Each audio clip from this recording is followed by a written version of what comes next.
Hi, everyone, and welcome to our last lecture. I can't show you today's teaching assistant directly because she's busy hiding. There we go. Oh, come on, phone.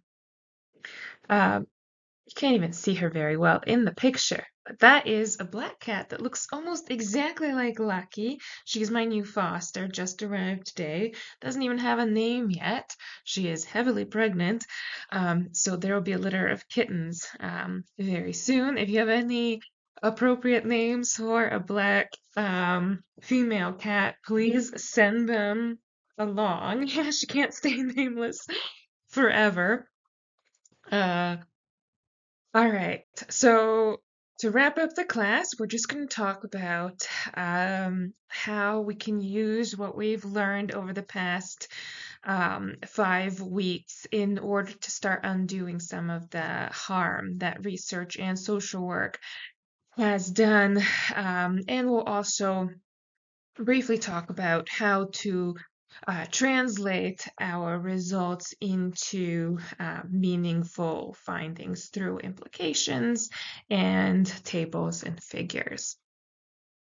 So, in the first week, we learned about all the ways that social work and research has been used to really marginalize certain groups in Canada and basically perpetuate colonial practices. So what Linda Tuhiwai Smith proposed in order to start undoing some of these damages is what's known as decolonizing methodologies. So this is both a process and an outcome.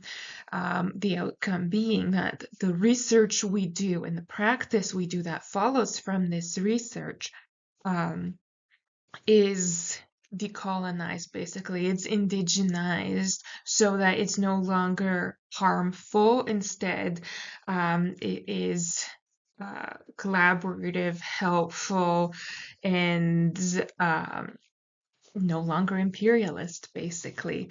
And the process is to decolonize the methodologies and the practices that we use in research and social work practice. And why are we doing this? Because for the longest time, research was specifically used in order to perpetuate and justify imperialism and deny the validity of Indigenous peoples' claim to existence, to land and territories, to the right of self-determination. In one of the examples that Dr. Smith provides, she talks about how research was used to make the argument that Indigenous peoples are not capable of higher order thinking. What they did was they poured millet into the skulls of Indigenous people and argued that it didn't fit as much millet seeds as white European skull would.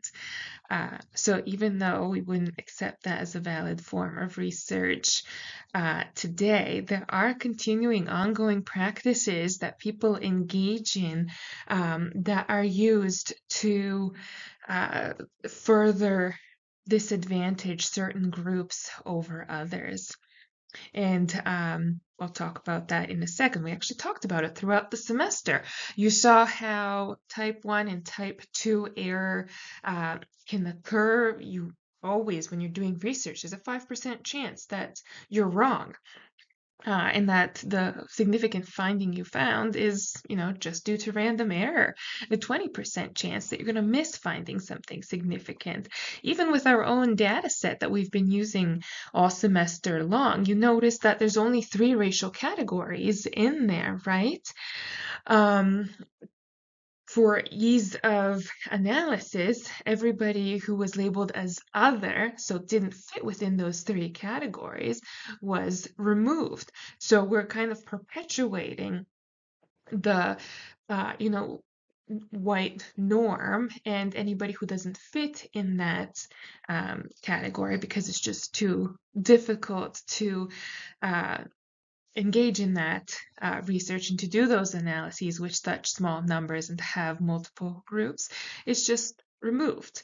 Um, this is an introductory to statistics class, so that's why those categories are removed from the data set that we practice with, but it's still an example of how groups are being silenced, and this is something that occurs all the time in research in academia because there aren't sufficient numbers of Indigenous participants in order to conduct any kind of research. Instead of improving our relationship with these communities and ensuring that they feel safe and comfortable to participate in the research, we just leave them out of the process altogether.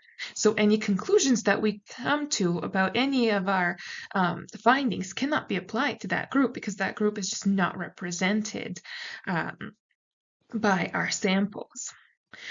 So how can we actually engage in decolonizing methodologies and trying to undo some of this harm? We need to engage in critical reflexivity. So as social workers, I'm sure you've heard that before a lot, but basically it means you need to constantly be evaluating your own actions, your practice, your thoughts, and your research. You need to make sure that any knowledge you generate is contextualized. So even when discussing the findings from the Monitoring the Future study, you need to acknowledge that the results are only applicable to the sample population. They're not going to be applicable to the general population. And that's something that's very often lost in translation. Social media loves to run with findings without acknowledging the fact that there's many contextual factors that are missing. And lastly, we need to ground research and practice in relationships, especially with Indigenous communities, marginalized communities that have traditionally been excluded or oppressed by social work practice. And again, we discussed a lot of those in the first week, including Black Canadians, immigrant Canadians, First Nations, Métis, Inuit, Francophone Canadians, and many, many others. So to engage in critical reflexivity, you need to consistently evaluate your practice and consider, is your practice based on the latest research? Hopefully, now that you've taken this class, you're able to better understand the latest research and how applicable it actually is to your practice. So just because, our findings from Monitoring the Future aren't necessarily going to be generalizable to somebody who wasn't part of that study doesn't mean that they might not be meaningful. So, for instance, one of the significant findings we found was that as the number of siblings goes up, GPA goes down, right? So, it can't hurt to provide additional study spaces for students to ensure they have the space necessary in order to study in case that is an issue for them. And then if we try an intervention like that, we need to ensure that it actually is helping and not harming. So we need to be constantly evaluating our own interventions to ensure that they're doing what we want them to do and not actively harming people. And we need to make sure that the assessments we use are accurate. And this is a big one in social work. So often we use assessments that have never been tested or validated with the populations we're using them with. Especially risk assessment instruments that we use in needs assessment instruments to find out, what services we should be connecting people to. A lot of those are just not culturally relevant for a lot of populations. I'll give you an example. One of the measures I worked to develop in my practice was to assess the financial stress of victims of domestic violence. And we developed an instrument, and it worked great with English-speaking populations. But when we tested it with immigrant populations, we kept getting lower scores than we were getting with our English-speaking populations. And at first, we thought it was a translation issue, potentially, or a language issue, until we talked more with our participants, and we figured out that the reason that immigrant populations and immigrant survivors of domestic violence were scoring lower on our financial stress instrument wasn't because they were suffering from less financial stress. It was because some of the items within our instrument just didn't apply to them at all. We asked about, credit card debt, ability to access banks, etc. And our immigrant participants didn't have access to these things, to formal banking mechanisms.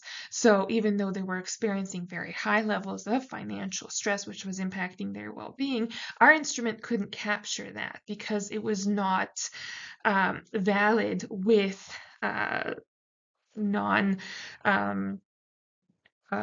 Canada-born participants. So we needed to fix that and make sure that our instrument captured not just formal banking mechanisms, but also informal banking mechanisms like borrowing money from friends and family. So that's just one example, but many, many risk assessments and needs assessments suffer from the exact same flaws. And then the other thing you also need to consider is, are your services equitable? So one of the things you need to consider are, do you have translation services available, for instance, so people who don't speak English can access the services provided at your agencies? Is the building itself or the services that you're providing actually accessible in terms of people who might have disabilities or visual or hearing impairments, etc.? And the people who are coming to you for services, do they actually represent the people who need those types of services?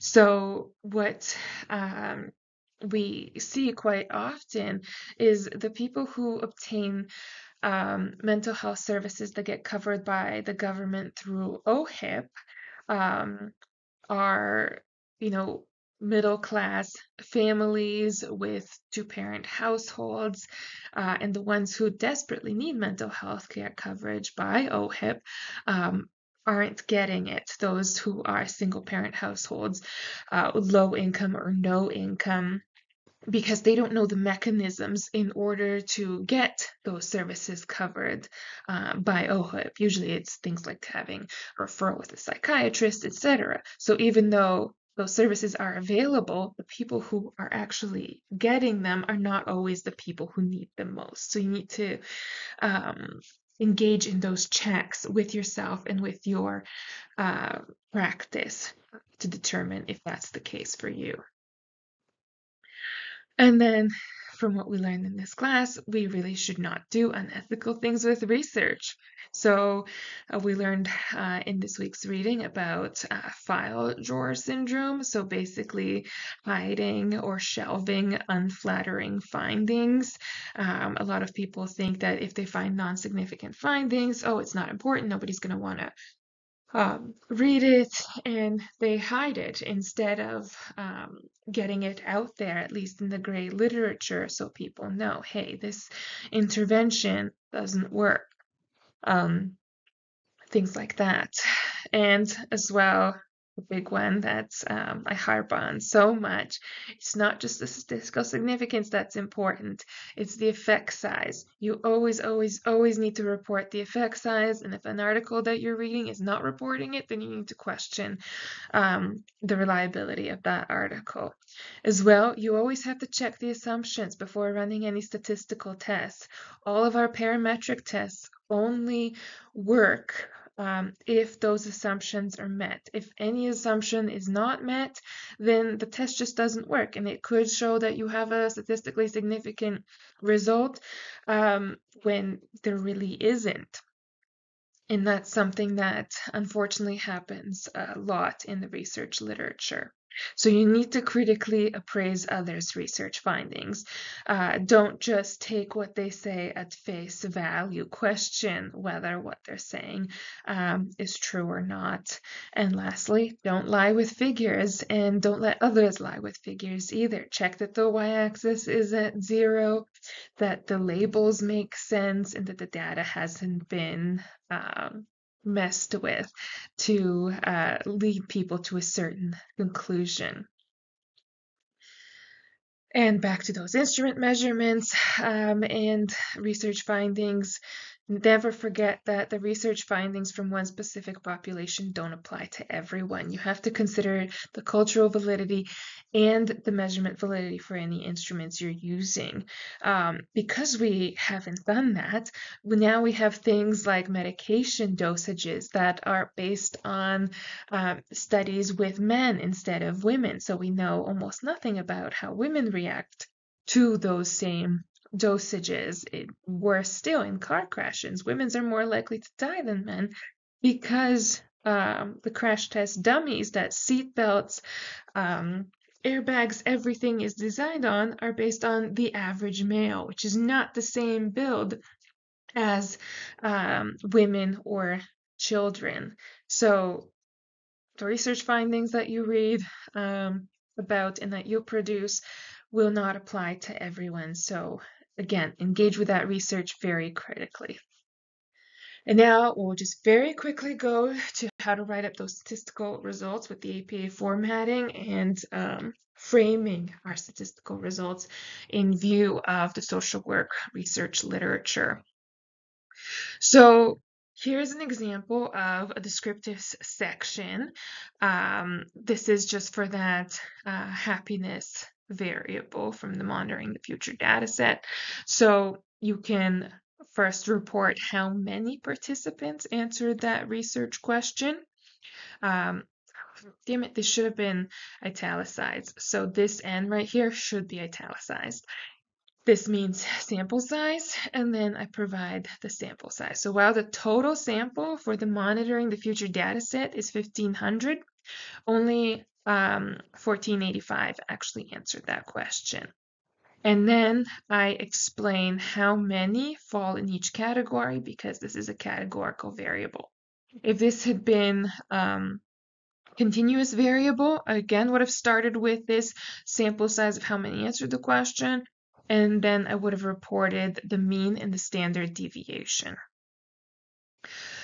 All right, so the social work significance of even just this descriptive statistics is that within our sample, about 1 in 10 high school students might be at risk for depression. So they should engage in outreach to check for, depression or anxiety that could be causing, this high not happy report that's happening within our student body. Here's our correlation example: risk of trying marijuana with risk of trying cocaine. Very highly correlated, 0.47. So for here, social work implications could be that students who are open to trying some type of drugs might also be open to trying other types of drugs. So prevention strategies should ideally cover more than just one type of drug. That could be the implications of these findings, and that's basically the extent of what's needed in your final assignment. Now, a lot of you have had questions about how to interpret the more complicated chi-square analyses.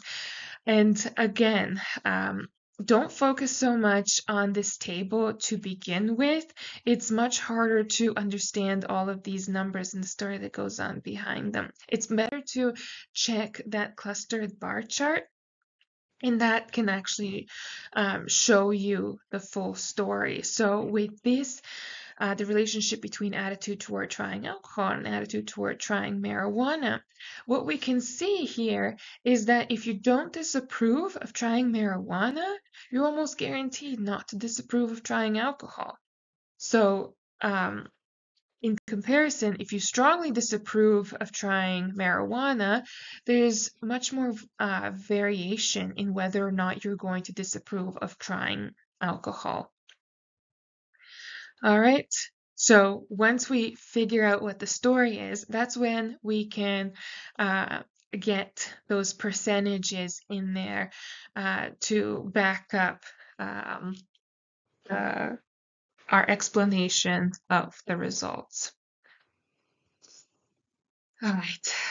And then independent samples t-test, I have to remind you, always check Levene's test first before you try to interpret the t-test findings, because it will tell you which t-statistics to read. So again, with Levene's test, we don't want that to be significant. We want it to be not statistically significant, because it means that our assumption is met, and then we can read our t-test findings.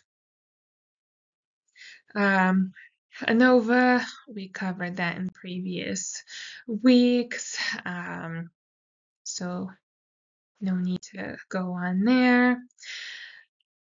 I also provided you with a sample of tables that you can use in order to present your results. This is just an example of a correlations table that has more variables than any of the research questions you have, but basically you can see how the correlation coefficient is the only thing that is presented, and then the significance value is indicated through these little asterisks at the bottom, and the little thing that says note.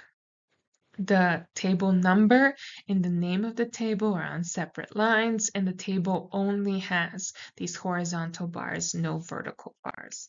In order to get that kind of table within your Word document, you need to use this function here. This will allow you to remove the borders that you don't want. Do not copy paste the tables from SPSS. I don't want to see those. They have way too much redundant information. As you've noticed over the course of the semester, SPSS usually breaks things down into multiple tables, or they just have the same information repeatedly in the same table. So don't copy paste those, please. What you can copy paste is the figures that SPSS produces. So those you can use in your final assignment. Just make sure that the figures are properly labeled and that your figures present the data accurately. So make sure that y-axis starts at 0. If you have any questions at all about your SPSS output, or how to interpret the findings or present the findings for the final assignment, either come to the drop-in sessions all week long or sign up for a one-on-one call by emailing me. You can also email me with specific questions. Please don't email me your entire paper unless you're really, really struggling. There's more than 80 of you, so I can't proofread 80 papers. There's just not enough hours in the day. And honestly, you don't really need me to, because you've got this. You've already been through 5 weeks of this. You've submitted 5 weekly assignments, and all the final assignment is just building on that last few assignments. So you've got this, and I believe in each and every one of you.